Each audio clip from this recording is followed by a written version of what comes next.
This video is sponsored by PCB Way, but more on that in just a bit.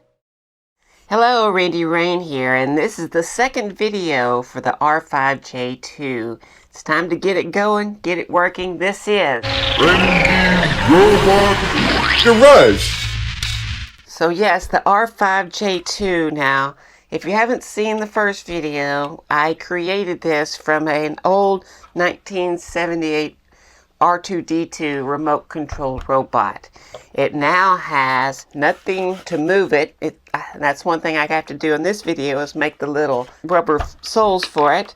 But it has a motion detector, a sound detector, and a light and dark detector.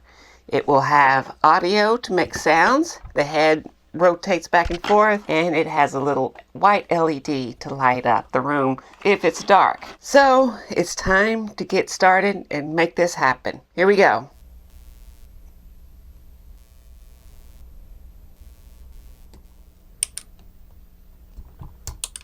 The motor control circuit is done. It seems to work perfectly. I have it hooked up here to the head. And all I have to do is put a positive to either one of these to make it go either direction. And I still haven't put any kind of grease on the gearbox. It's still loud.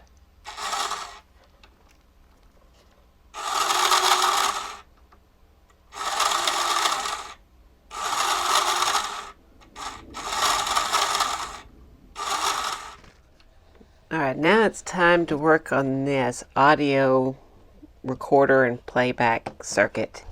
Breaker. This is the Little Red Riding Hood looking out for the snowman. Alright, so playing with this circuit, it doesn't work like I thought it did. One of the buttons, when you push it, it's going to play until it gets to the end of the message, or you can jump it over, or have this little jumper here, and it repeats. And then the other one, it starts at the beginning every time, but it only does it every time you hold it down. So that's the one I'm going to use.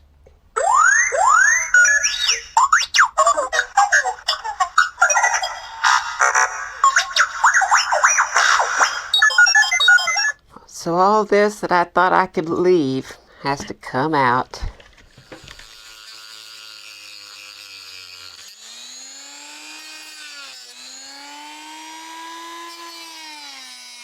Alright, so I have some mounts printed out. This one's my favorite. There's a little slot back there that this can go into.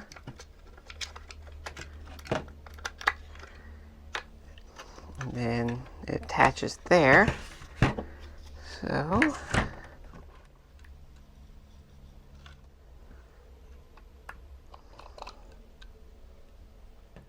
I've got this one. I need to mount it here. That's pretty close on getting the right shape. Good enough to glue. I think I'm just going to do it this way for now. And this one to go over here.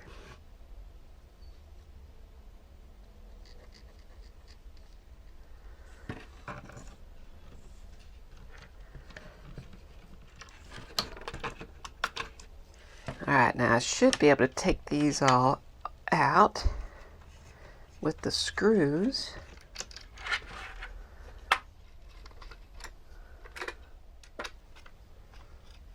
Don't know. Yep, you can.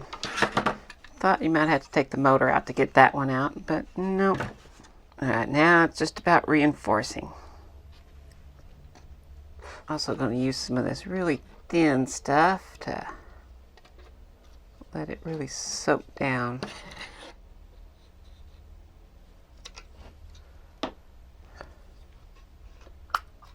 So if we're going to put this one in, it goes in there. So that's how the sound player gets mounted in. Go over here. This is the motor controller.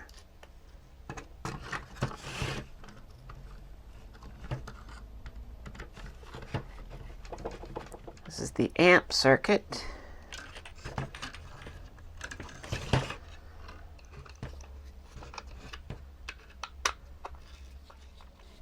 This piece is able to go on.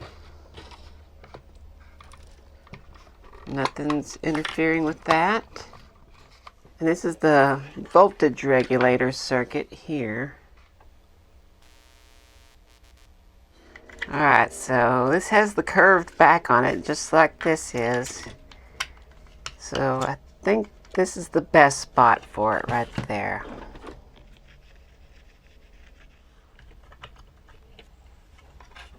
Now it's time to do the main board, which is not very much actually. I'm not really using much of the inputs like I normally need to use them with switches.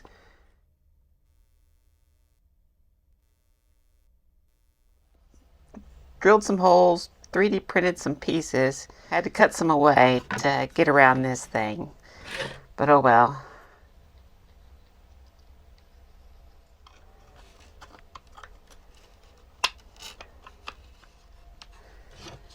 And this goes. Alright, so here's a good spot to talk about the sponsor. Now, I'm no salesperson. If I was, I'd make videos about that and I'd have a lot more money. But no, all I can do is tell you how PCB Way has changed my life, which it kind of has, I guess. You see these right here? You see this? I dug these out of my junk bin. These are all little circuits that I've done. And this is just a drop in the bucket of ones I've done. See all this soldering? I did all of that. All the soldering on this one, all the soldering here. And if you look close, just about every one of these is a socket for a chip with resistors for inputs and transistors on the output. There's one there. Socket, resistors, transistors, socket, resistors, transistors. Look, here's another one. All these. And every single one of these could have been done with that right there. I didn't need to make all these over and over again. There it is, right there. And this one, I can tell right there, that is a motor control.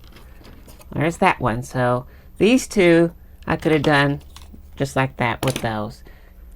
So yeah, my life went from this to this, all thanks to PCB Way. So cheap, get them. This is the only way to go. And that's all I can really say. If you're still doing this, look into this. I've even uploaded the circuits. You can make your own. So check out PCB Way, and I thank them for sponsoring this video. All the components are in, and they all fit, barely. So now it's time to take this thing apart. Take all the components out, and then finish wiring them up, and then putting it back together.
have it hooked to a power supply that I'm about to plug in.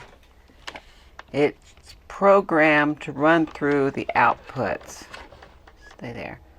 So it should do the head spinning, should move the head back and forth, should flash the LED then, and then play the audio. Let's see what happens.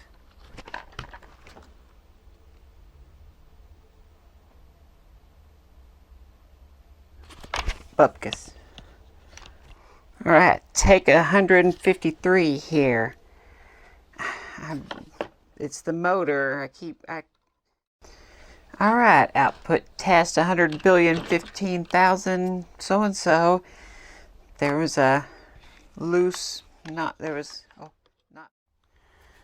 Alright, I tried everything. I tried every combination of capacitors, even using ferrite rings, but nothing I did would keep the noise from the motor low enough that it wouldn't interfere with all the electronics.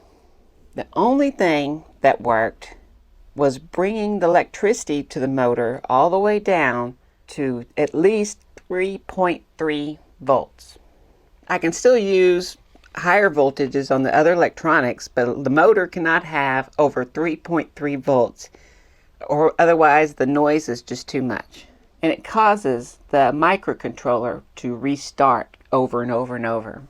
So that means now my gearbox is moving too slow because I made it for 5 volts. That's okay. The belt system just wasn't handling it. It kept slipping. It was just slipping too bad. So it's going to have to be gears.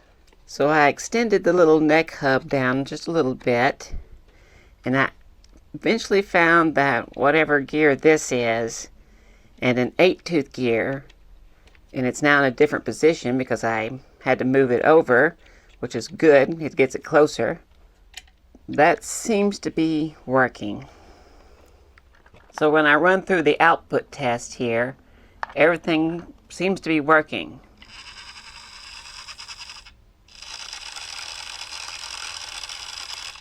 LED, sound.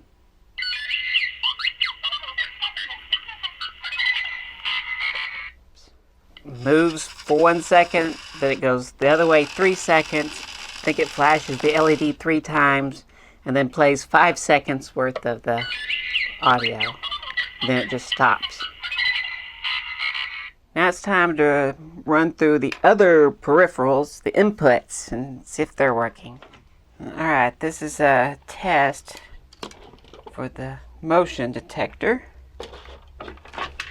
So if the motion detector detects something, it should light up the LED.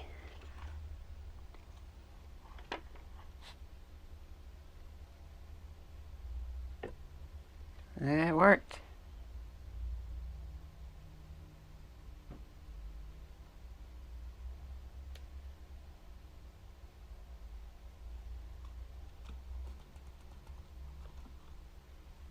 Alright, now this test is a double test here.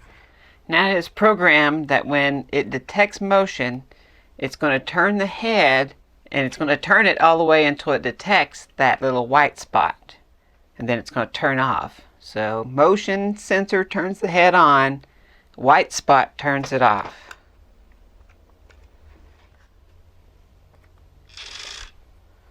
Okay. It should keep doing it though. I wonder why it's not keep doing it. I thought I programmed it to keep going. Oh, there it goes. Here's another input-output test. With this test, same thing, motion detecting turns the head until it gets to the white spot again. But this time the head will oscillate. It'll go one direction and then go the other direction. And now I also have the light. I think of the way I have it programmed that the darker it gets is when the audio starts playing. Okay, let's give the motion a shot. There we go. Now let's do sound.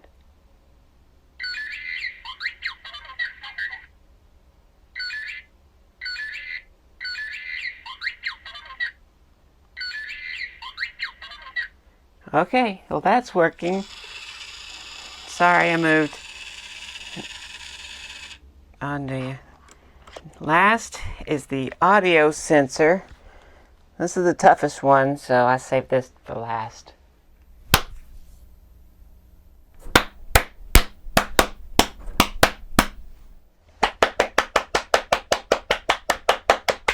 Well, that's a negatory. So all the electronics is finally working. It took a while, and I had to make some changes, so let me go through everything. First of all, the motor I could not get to work over 3.3 volts without causing so much noise in the system and screwing everything up, no matter what I did. So I switched. This is now a 3.3 volt voltage regulator. This is a 5 volt. This running all the electronics. This only runs the motor. It has some caps in there, keeps it steady. Of course, I switched to gears here, took out the pulley, and moved the gear system down one gear so I can go slower with the motor and get the right speed here. The speed's perfect. Okay, this audio, the sensor inside the head is working fine. That's the same. The other problem I had, and I had a feeling this was going to happen, was this audio sensor here. It's serial, so it sends out a serial signal, and you have to get the baud rate and all that stuff correct. And come to find out, and I thought this is the way it might be, because that seems like I remember it, but the Picaxe chip waits for a serial. So if you have a command to read the serial data from something, it stops until it reads it. So it was my program, when I was programming it, it would just stop and wait for this audio signal, and it wouldn't do anything until it made a noise, which that won't work. So the solution to that is I bring in another Picaxe chip, a little smaller one. This is an 8-pin. It does one thing. The audio serial is coming into here, and when it detects it, that's all it's doing, is waiting to detect it. When it does, it makes a pin go high. That pin is coming back to the main one. And so whenever that pin goes high, this one knows it heard something, and it doesn't have to wait for it. And right now I have the inputs connected with an output. So the motion detector is connected to the motor. So every time it gets a motion, it'll spin the motor one direction, turning the head all the way to the center until it hits that white stripe, which shows that this works, because that makes it stop. The next time it turns it in the opposite direction. So it flips-flops back and forth with the motion detector. This light sensor, you get it, put a shadow on it, and it will play the sound. Take the shadow away, it stops. And then I have the sound sensor with the LED. So clap and you'll see that LED light up. So if I can prop this up. Alright, so 5 seconds for this. I have it programmed. Now it's ready. Now it's ready for a sound. So if I clap, the LED should come on.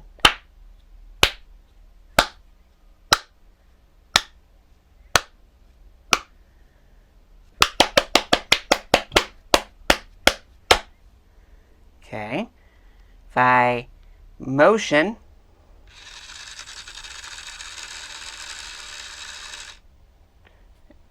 and then I motion again, also you can see the LED still flashing while it's doing that. If I cast a shadow, okay, it's now time to get power into this thing. And I'm going to use this barrel plug. This is the plug, and it'll plug into here. Okay. CA glue to here.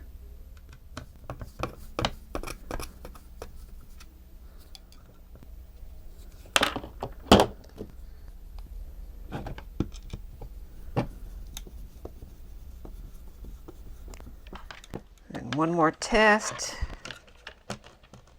There it goes, fits in perfect.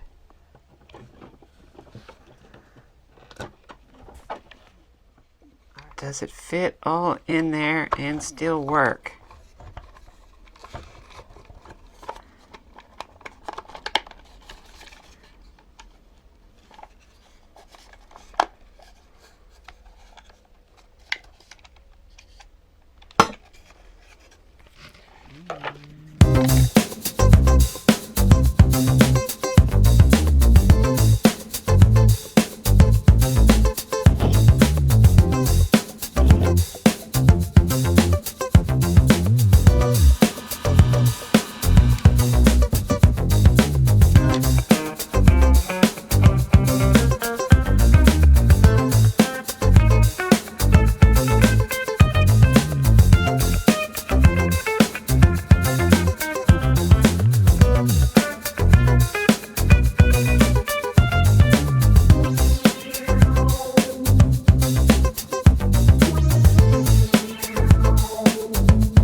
Alright, let's have a quick look at the code here.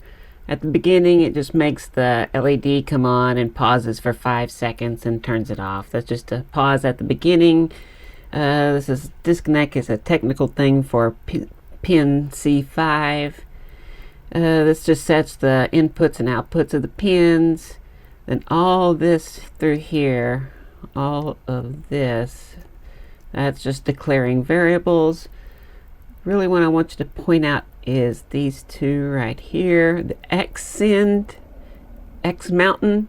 No, it's X sound and X motion. I'll show you what that means in a minute. Here I set them at 10. I'm also setting a bunch of variables. Alright, so here's the main loop. So the first part of the main loop is getting the inputs, light detect, motion detect, sound detect. Then there's the AI, what to do with those inputs. And then it goes to the outputs, which makes them happen. And then you go to mix it up, which I want to show you first of all right here. That's all the way at the bottom.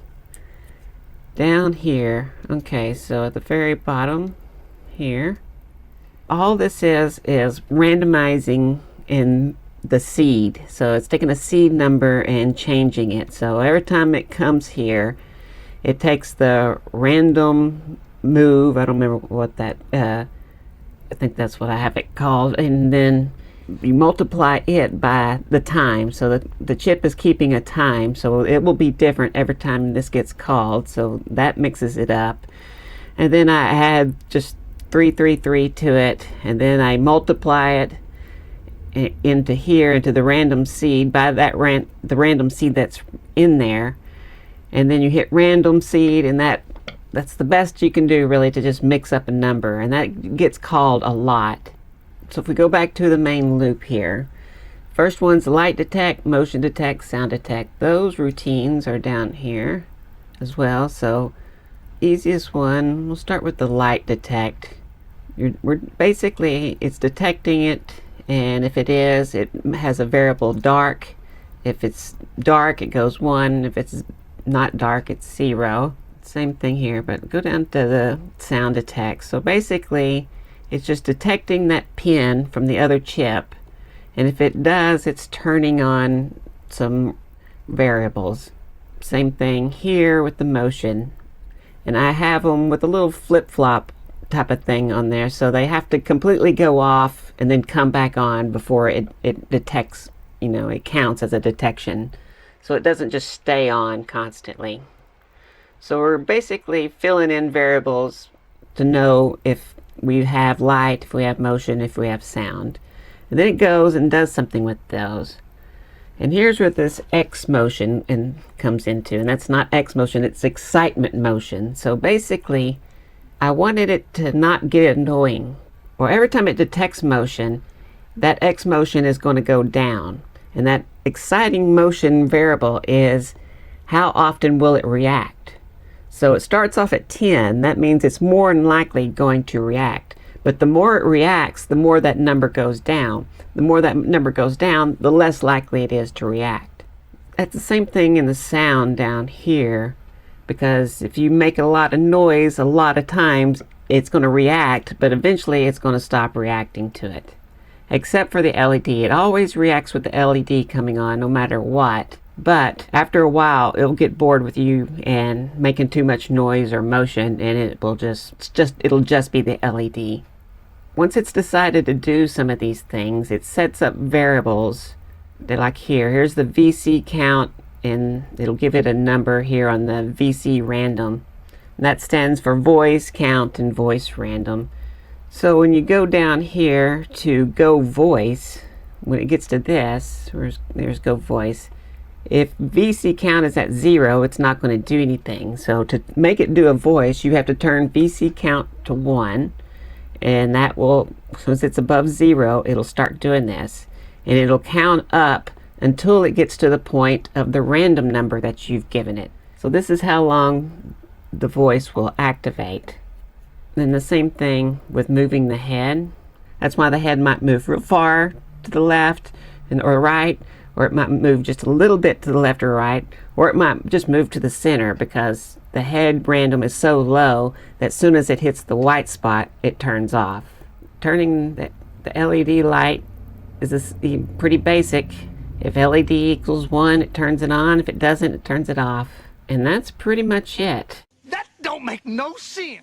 Alright, so it is finished, and it has been finished for a few weeks now, and I've had it set up, and I've been tweaking the code here and there, and the code that you saw is what is final. That's what is in there right now. It's been sitting here, and I've been getting things ready, so it's used to me. It's like if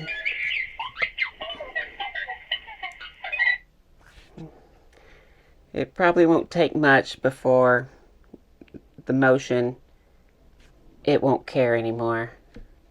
See, all we're getting now is LEDs, because I've been moving around. Probably not much with the sound either.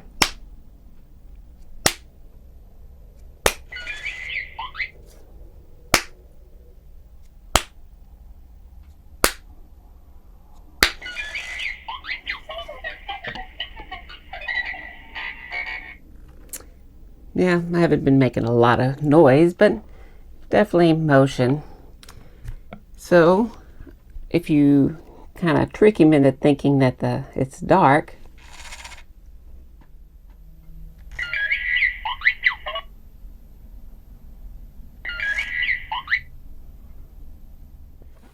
the motion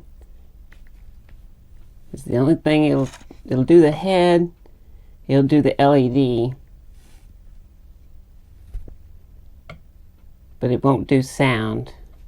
For sound, you'll have to make a sound.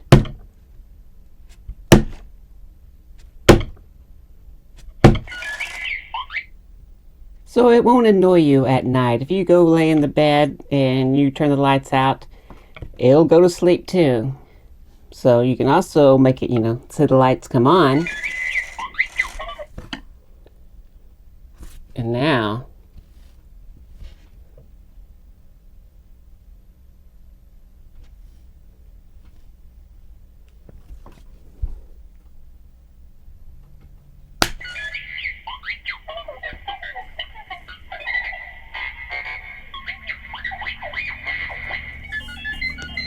you little chatterbox now. Yeah, there's so much more that I haven't even told you, like in the programming, it moves on its own too. When it does that, you won't see the LED light up. LED is only for interacting. If it does the head move or it speaks, it's all been doing it on its own. So this is it. This is the sad ending, at least for me, because I, as a robot collector, want to keep this, but as an artist to be out to the world, you know, and I don't make the art, you know, just for me. It's, you know, but then again, I put a lot of work into this. So, you know, those people who, you know, just do art for themselves, those are also called starving artists. So, if you really want this, and you love this thing, which I don't blame you, and you want to pay me for all the work that I've done, then please go check out the eBay auction. Help support the channel. Get an awesome, unique little robot. If not, I'll keep it because it's badass. So that's it. I want to thank PCBWay for sponsoring it. And if you enjoyed the video, I'd like a like from you. If you want to see more, subscribe. I also mainly want to, you know, thank these people right here. These are the patrons. These people here. These people, you would never see this. You never would have seen this without these people. I guarantee you that right now. These people are the ones who you need to really thank, along with PCBWay and helping out. And so, yeah, these are the ones. So thank you very much, patrons. Thank you, PCBWay. Thanks for watching. That was Robot Garage.